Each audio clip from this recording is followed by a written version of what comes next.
back. Part 3. 3 or 3. It gets finished in this one, which is pretty cool. I'm calling this part Return of the Tongue. The Return of the Tongue in the trilogy. I've got a little drinking game for you. Take a shot every time I stick my tongue out in concentration. But be warned, I concentrate a lot in the final stages of the work, apparently.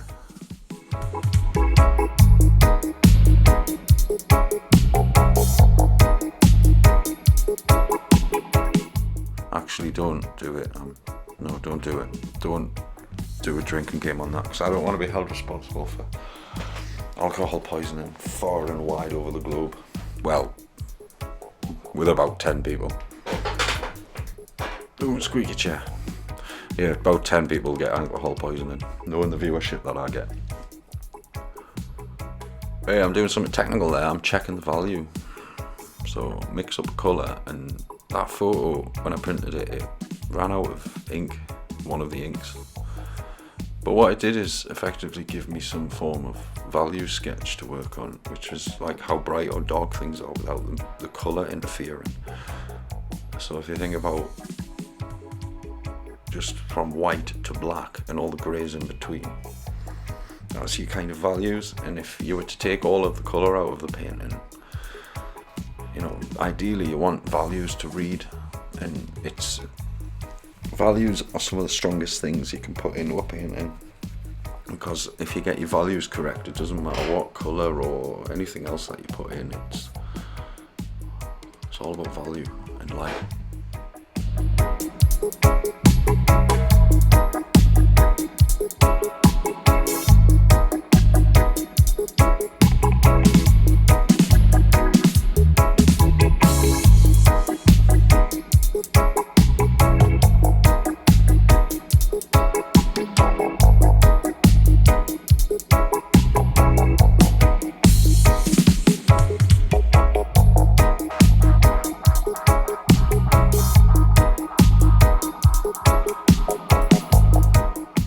Start putting in some highlights onto the wooden effects in the painting here.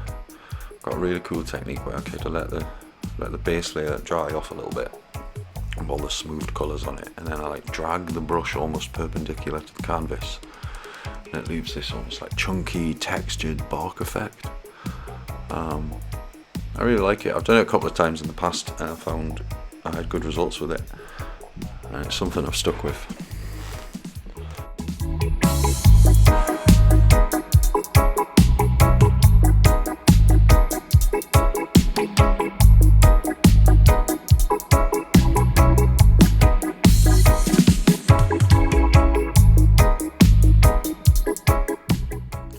You know what? I think I had that much to say on the last video, but I'm just going to sit back and enjoy the music on this one. Just wait for that grand reveal at the end. But just to say, I really enjoyed this project. It was really fun.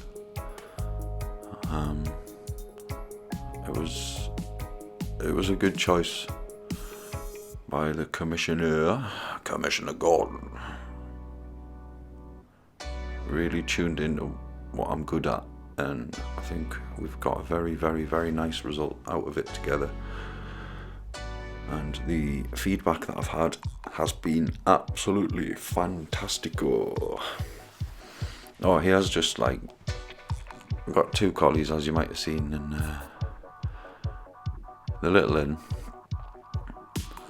Once a night for just 3 minutes or so, she just goes bananas. Likes to cannonball into all the settees and stuff and cushions. Errol just sits there going, "What are you doing, you mad dog?" She's very quick. She's a very fast little dog. But yeah, I'm just gonna chill and enjoy the dubs. They're all supplied to me by a friend who runs a record company called Crispy Sounds. Have a look for them, check them out on Bandcamp. He's got some cool releases, man, and interesting stuff. And also, check out Crispy Cuts, which is just the maddest side of what he does. Where he bought this cool ass machine with a diamond head on it. He can cut vinyls, like actually cut the grooves into the plastic discs or whatever they are, or the vinyl discs. And so if you send him like really cool tunes that you've made or whatever, he can do like one-off, you know, productions, or they're all like hand cut, and yeah, it's all old school, man, and analog, and yeah, crispy cuts, man, crispy cuts. But big up, because he lets me use his back catalogue of dubs and everything, so I can get around paying silly cuts to copyright music farms and things like that. Anyway, I said I was gonna let her enjoy the painting, so that's me out until the end, basically. And I hope you've enjoyed the little journey, little 3-part of this one. Fellowship of the Clem, the 2 Towers, Return of the Tongue. But yeah, take it easy till the next one, and I hope you enjoyed the reveal.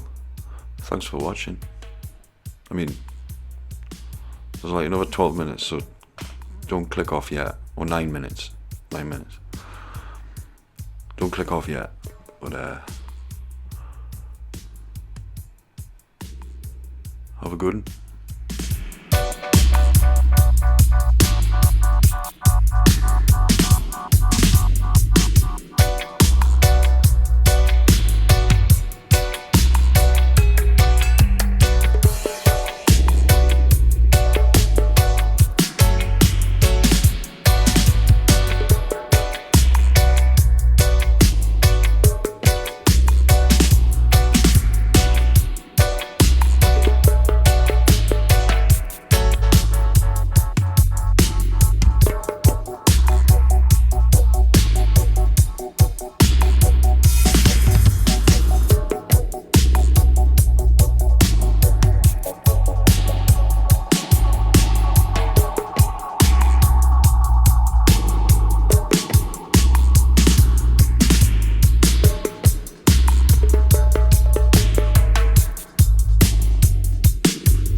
keep running over conversations in my head, so I feel like it is time to do one of these. Starting to get right into the last couple of laps, so I just want to go over, I've made a little list there, what I want to do on it, what I'm happy with, what I want to rearrange a little bit, what still needs to go in. So I'm happy with the sky, I'm happy with these distance trees. I think I'm going to leave them that kind of colour in the distance and not brighten them up any further, because they do really play into the false perspective effect. Brightened up a little bit more on these fields here. There was some oranges in there that were looking a little bit sort of almost neon. So yeah, there's a little bit more highlight in there. And as you pull out, you see that colour softens into itself. So I'm happy with all of that. I'm happy with tree, the shadow, the river. I'm happy with this kind of like putting an extra few little highlights on the grasses just to sort of build a few more bits of shape, and I like the sense of light and dark in there. What I still need to do is maybe put a couple of highlights or shades onto, that looks really well there, onto the planters. Clem needs a pair of glasses on, so I haven't really defined the eyes very well, but he's wearing glasses, so I need to put those in.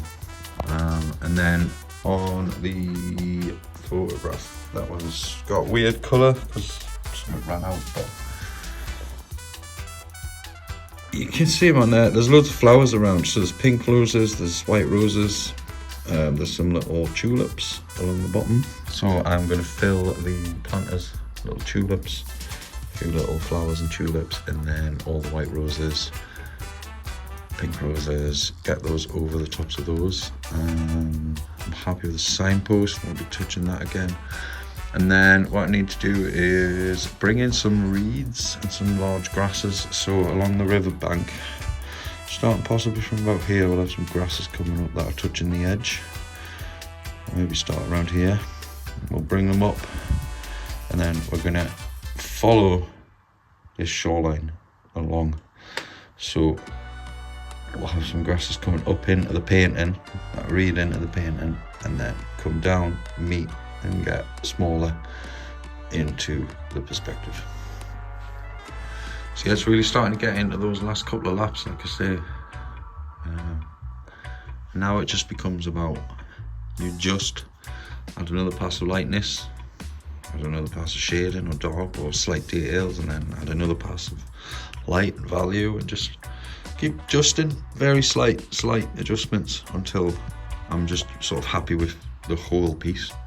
And I'd say at the minute I'm very happy with about 75% of it, which is a huge flip from the last set of sessions on the last video, where you have that ugly phase and you get through all of that, and then this stage is just, it's just enjoyable. Every time you look at the canvas, you're filling in, you're finishing more pieces, and it becomes more complete, and it becomes more that original vision. And it's just euphoric almost, the joy that you get from looking at it and thinking this is going well.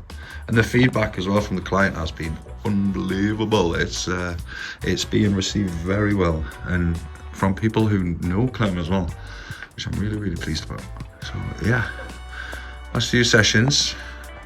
I don't want to rush through anything at the minute. Just going to keep it patient, keep working through things. But we can definitely see the light at the end of the tunnel.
Hope you can't see it. Got myself a curtain this time because the reveal went really wrong the last time on the Kingfisher one. I tried to do one of those spin reveals and it just didn't work. What? It didn't work and I kept tying. What's wrong with this thing? I kept flipping the wrong thing up. I flipped the wrong painting over and it was the whole thing. And I was like, oh, I've messed that up. So, Christ, I've found this blanket thing, quilt, what's it called? Curtain, hey! But it seems to be haunted. Anyway, just before this curtain flies off, I'm going to reveal Clem's bench. It's done. So, here it is, Clem's bench.